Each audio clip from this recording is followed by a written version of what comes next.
This old man doing stuff down here in Prattville, Montgomery, Alabama. It's November the 21st, Thursday, 2024.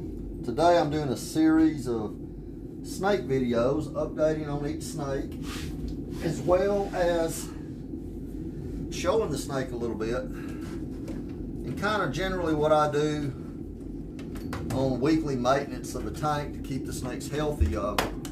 This is Arizona. Arizona is about 5 or 6 years old. Snake called a Eleganas. They're from the state of Arizona and surrounding states out there in the United States of America. What you would call our wild west. It's dry, cactus, that sort of thing.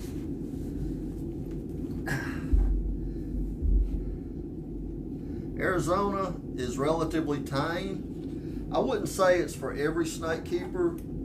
I have 2 corn snakes that are great for kids, that sort of thing. And I would definitely recommend the corn snakes as pets. However, these Arizona Eleganas, they're a little bit more sensitive to handling. They don't really care to be handled too much. So, I'm not saying you can't handle them. You can. And after I got this one, I tamed it down by, quite a bit of handling every week.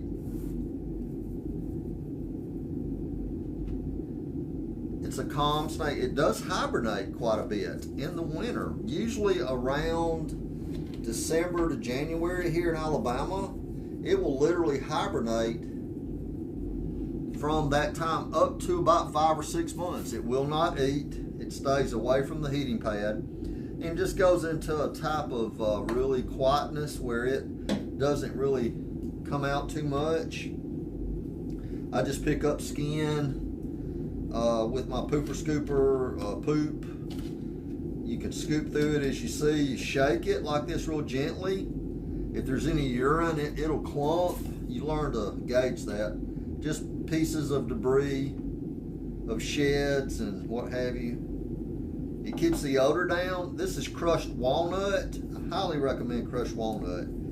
It's economically priced on the internet. It's the best substrate I've ever used. And if you put some frozen in here, mice and thawed out, and they're kind of wet, then it's okay.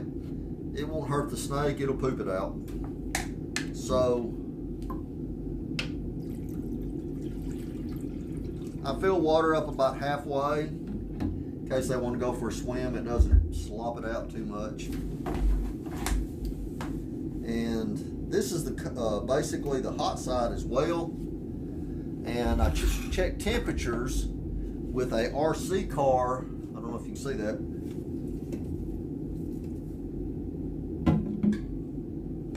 Thermostat. So what you do is you just press the button. And let's see what I've got.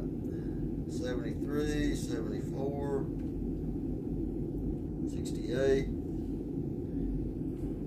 And something else I need to do at the moment. As you can see, you might be able to see Arizona pretty good right now. This is the basic heating pad area. So whatever I find after I remove, the wood or what have you, you just scoop it, you shake your shaker. It's a pooper scooper shaker. And I just move relatively slow around Arizona.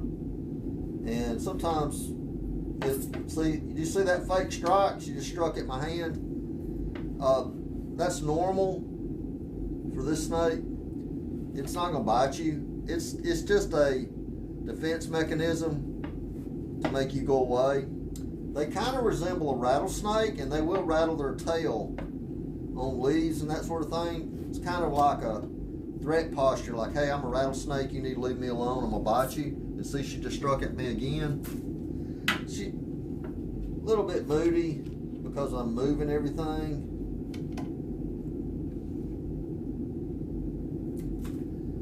But, she's acting a little wiggly right now.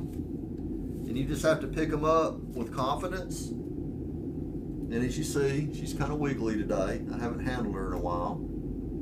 It's really beautiful. Like I said, it really mimics the look of the rattlesnake, so I kind of have a rattlesnake look-alike that is not a rattlesnake. I only have non-venomous. I'm not that brave or stupid. You put the label on it. I've always, off and on, kept non-venomous for about 30, 40 years now.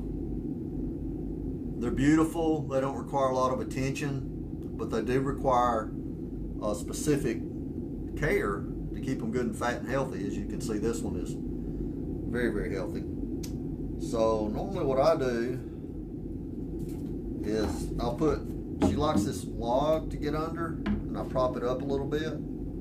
So I've got to really check that heating pad out, make sure my heating pad's working. But if you point that head mostly, and they like to burrow too. I don't know if you can see this, but it will burrow under. And you know, it could be, I've actually got so much, I keep a lot of substrate here, really thick, because this snake does like to burrow and go under the sand as it were. So let's see what our temp is. I've got 85. That's plenty warm right there. I've just got so much sand, it's not really hot. So what I do is I put just a thin layer over that. 85 is plenty.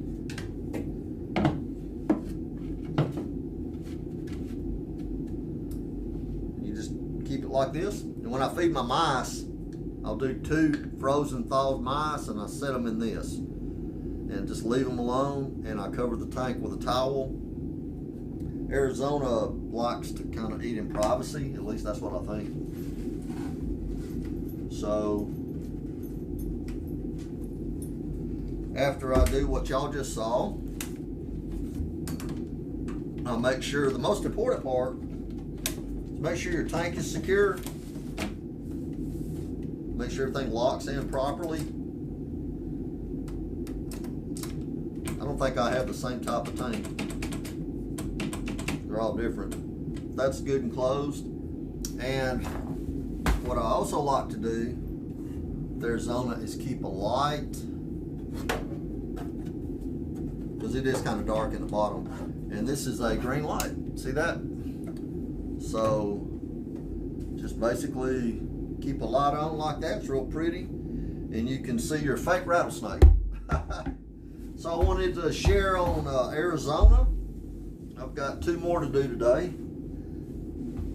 So I'll be doing them here in a few minutes. You guys take care. Old man doing stuff. Prattville, Montgomery, Alabama. I'm out of here. November 2024.